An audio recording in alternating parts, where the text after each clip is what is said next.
News చూస్తున్నాం. YCP హయాంలో జరిగిన మరో కుంభకోణం తెరపైకొచ్చింది. ఏపీ విద్యాశాఖలో స్కామ్ కు తెరలేపారు. విద్యా కానుక కిట్స్ పంపిణీలోనూ చేతివాటం చూపించారు. విద్యార్థుల సంఖ్యను ఎక్కువగా చూపించి కోట్ల రూపాయలను బుక్కేశారు గత ప్రభుత్వ పెద్దలు. విజిలెన్స్ విచారణలో ఈ కుంభకోణం వెలుగు చూసింది.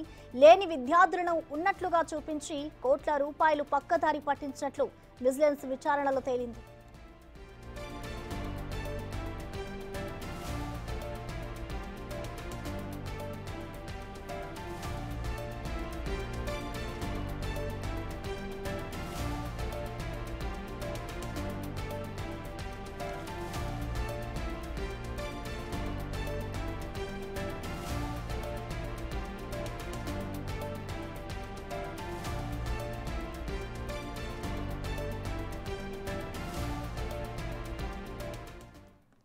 దీనిపై మరింత సమాచారాన్ని మా ప్రతినిధి శివ అందిస్తారు. శివ, చెప్పండి, విద్యాశాఖలో జరిగిన ఈ స్కామ్ కి సంబంధించి ఇటు ఉన్నతాధికారులు ఎటువంటి చర్యలు తీసుకోబోతున్నారు, అలాగే దీనిపై దర్యాప్తు ఏ విధంగా చేస్తున్నారు? శివ, ప్రధాన మొత్తం మీద చూసుకుంటే విద్యాశాఖలో జరిగిన అవినీతి అక్రమాలకు సంబంధించి కూడా విజిలెన్స్ నేతృత్వంలో గత 3 రోజుల కాలంగా కూడా విచారణ కొనసాగుతా ఉంది. పలు ఆసక్తికరమైన అంశాలు విద్యాశాఖలో వెలుగు చూస్తున్న పరిస్థితి కనిపిస్తా ఉంది.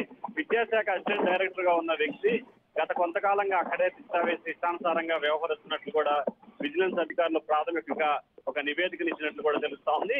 10వ తరగతికి సంబంధించి సిబిఎస్ఈకి సంబంధించి 77,000 మంది విద్యార్థులు రాష్ట్ర వ్యాప్తంగా ఉంటే 82,000 మంది విద్యార్థులు ఉన్నట్లు కూడా అధికారులు గణాంకాలు చూపించినట్లు కూడా తెలుస్తా ఉంది. ఈ 5,000 మంది విద్యార్థులు ఎక్కడ ఉన్నారు, వారికి సంబంధించి ఆంధ్రప్రదేశ్ ప్రభుత్వం గత 5 సంవత్సరాలుగా ఇచ్చిన అనేక సంబంధించి అంటే టిఫిన్ కు సంబంధించి కానీ మధ్యాహ్న భోజనానికి సంబంధించి కానీ అలాగే కిట్లకు సంబంధించి కానీ ఇట్లా వీటన్నిటికి సంబంధించి ఆ 5,000 మందికి సంబంధించి కాస్మెటిక్ ఛార్జెస్ ఇట్లా వీటన్నిటికి సంబంధించి 5,000 మందికి సంబంధించి 100 కోట్ల రూపాయలు అక్రమాలు పాల్పడినట్లు కూడా అధికారులు ప్రాథమికంగా గుర్తించారు. దీనికి సంబంధించి దీంట్లో ఎవరెవరు ఉన్నారు, ఎప్పటి నుంచి ఎప్పటి వరకు ఇది కొనసాగింది, దీంట్లో ఎవరి పాత్ర, విద్యాశాఖకు సంబంధించి 2 మంత్రులు గత ప్రభుత్వంలో పనిచేశారు. ఆదిమూలపు సురేష్ అలాగే బొత్స సత్యనారాయణ 2 మంత్రులుగా పనిచేశారు.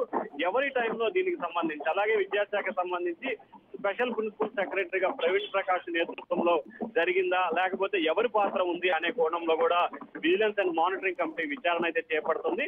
విచారణ పూర్తయిన తర్వాత దీనికి సంబంధించి ఈ కేసును కూడా ఇప్పటికే దాదాపుగా 7 కేసుల్ని ప్రభుత్వం సిఐడికి విచారణకి ఆదేశిస్తూ కూడా నిర్ణయం తీసుకుంది. విద్యాశాఖలో జరిగిన వీటన్నిటికి సంబంధించి కూడా సిఐడి ఆదేశించే అవకాశాలు అయితే కనిపిస్తున్నాయి. ప్రధాన ఓకే శివ, థ్యాంక్ యూ.